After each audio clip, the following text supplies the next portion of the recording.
आज नरेंद्र मोदी की सरकार के 100 दिन पूरे हुए हैं। इन 100 दिनों ने यह साबित कर दिया है कि नरेंद्र मोदी के पास किसी भी समस्या का कोई समाधान नहीं है। नमस्कार दोस्तों, नरेंद्र मोदी सरकार 17 सितंबर को प्रधानमंत्री के जन्मदिन पर अपने तीसरे कार्यकाल के 100 दिन पूरे करेगी। गोदी मीडिया एक बार फिर एक्टिव हो गया है। मोदी सरकार की उपलब्धियां गिनवाई जा रही हैं। ये 100 दिन पिछले 2 कार्यकाल से भी ज्यादा बेमिसाल थे। गोदी मीडिया ये साबित करने में जी जान लगा रहा है। लेकिन असलियत क्या है? इन 100 दिनों में क्या क्या हुआ, सरकार ने क्या क्या किया, कितने सवाल उठे, जनता को कितनी समस्याएं झेलनी पड़ी, इसके बारे में विपक्ष और जनता क्या सोच रही है, क्या कह रही है, आपको वो जानना चाहिए। दोस्तों, इस मौके पर कांग्रेस पार्टी ने एक प्रेस कॉन्फ्रेंस की है। कांग्रेस की प्रवक्ता सुप्रिया श्रीनेत ने कहा है कि नरेंद्र मोदी की सरकार के 100 दिन पूरे हो रहे हैं। ये 100 दिन देश की अर्थव्यवस्था पर, इस देश के युवाओं पर, महिलाओं पर, इस देश की रेलवे पर, भ्रष्टाचार के खिलाफ मार पर बहुत भारी पड़े हैं।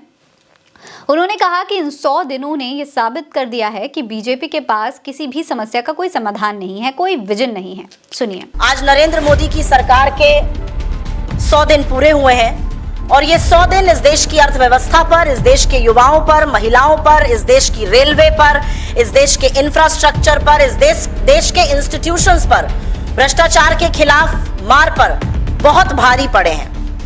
इन 100 दिनों ने यह साबित कर दिया है कि नरेंद्र मोदी के पास किसी भी समस्या का कोई समाधान नहीं है, कोई विजन नहीं है और समस्याओं से मुंह मोड़ना, रण छोड़ के भाग जाना उनकी पुरानी आदत आज भी बरकरार है। सुप्रिया श्रीनेत ने बीजेपी पर निशाना साधते हुए कहा है कि पीएम चुनाव प्रचार के दौरान अपनी सरकार के 100 दिन के प्लान का जो जिक्र करते थे, उनके सामने विफलताओं का एक पुलिंदा खड़ा हो गया है। साथ ही उन्होंने पूछा कि हमारा सवाल है कि उनका प्लान क्या है। उन्होंने बीजेपी को एक रिपोर्ट कार्ड थमाते हुए कहा है कि रेल ध्वस्त है, इंफ्रास्ट्रक्चर भी ध्वस्त है, महिला सुरक्षा भी नहीं है, बेरोजगारी चरम छू रही है।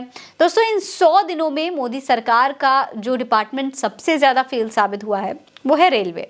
पिछले 100 दिनों में 38 रेल हादसे हो चुके हैं, जिसमें 21 से ज्यादा लोगों की मौत हुई है और आए दिन ऐसे हादसे होते ही रहते हैं।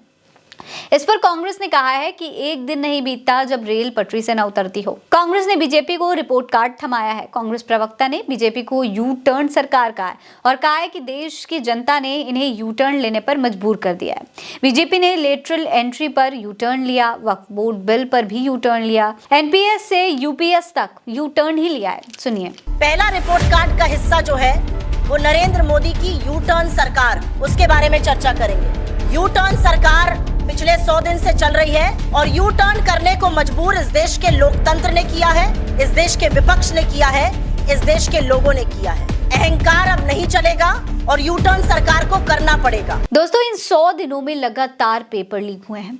नीट पेपर लीक हुआ, नीट पीजी का एग्जाम रद्द हुआ, यूपी नेट का पेपर लीक हुआ, इसीलिए सरकार ने यूजी नेट का पेपर रद्द कर दिया। जॉइंट सीएसआईआर का पेपर भी लीक हुआ। इसके अलावा आतंकवाद के मामले अगर देखे जाएं तो वो भी बढ़ रहे हैं। जम्मू कश्मीर में पिछले 100 दिनों में 26 आतंकी हमले हुए हैं, जिसमें हमारे 21 जो सैनिक हैं वो शहीद हो गए और करीब 30 सैनिक घायल हुए हैं। 15 नागरिकों की मौत हुई है। इस पर कांग्रेस कहती है कि कश्मीर से ज्यादा आतंकी हमले जम्मू में हो रहे हैं। उन्होंने महिला सुरक्षा के मुद्दे पर भी सरकार को घेरा है। कहा है कि 100 दिनों में महिलाओं के खिलाफ 104 जघन्य अपराध हुए हैं। 100 दिनों में 157 पीड़िताएं सामने आई हैं। सुनिए। 100 दिनों में 104 अपराध महिलाओं के खिलाफ जघन्य अपराध हुए हैं। 157 पीड़िताएं हैं इसमें। आपके शासित राज्यों में मुख्यमंत्री जिस शहर में है उस शहर के चौराहे पर सार्वजनिक रूप से बलात्कार होता है, लेकिन आप एक शब्द नहीं बोलते। आप बंगाल पर बोलते हैं, बोलना चाहिए, लेकिन आप बदलापुर पर नहीं बोलते, आप बिहार पर नहीं बोलते, आप उत्तराखंड पे नहीं बोलते, आप उत्तर प्रदेश के फर्रुखाबाद पर नहीं बोलते। लेकिन आप कैसे बोलिएगा? क्योंकि आप तो वही है ना जो देश की बेटियों का यौन शोषण करने वालों के साथ लगातार खड़े रहे। इसके अलावा उन्होंने ये भी कहा कि बेटी बचाओ बेटी पढ़ाओ, लेकिन सच्चाई ये है कि आप बेटियों को बचाने के बदले सिर्फ आरोपियों को संरक्षण देते हैं। दोस्तों, इस मौके पर कांग्रेस पार्टी ने भारतीय जनता पार्टी से कई सवाल भी पूछे हैं। कांग्रेस के प्रवक्ता सुप्रिया श्रीनेत ने कहा है कि बीजेपी का 5 साल का कोई विजन है क्या? पड़ोसी देशों से रिश्ते सुधारने के लिए आप क्या कर रहे हैं? सेबी और अडानी पर कब बोलेंगे? भ्रष्टाचार, महिला सुरक्षा, अर्थव्यवस्था पर कब बोलेंगे। वहीं इन मामलों पर जनता क्या कह रही है उस पर भी आपको गौर करना चाहिए। देखिए, चंद्रशेखर यादव कहते हैं कि मोदी जी आज तक किसी मुद्दे पर नहीं बोले हैं और ना ही बोलेंगे, ये उनकी स्ट्रैटेजी है। शैलेंद्र कुशवाहा कहते हैं कि न्यू प्लान्स एंड विजन देने में मोदी जी का कोई जवाब नहीं। पहले 100 दिन का प्लान दिया, फिर 1947 का प्लान दिया, अब सीधा अगले 1000 सालों का प्लान।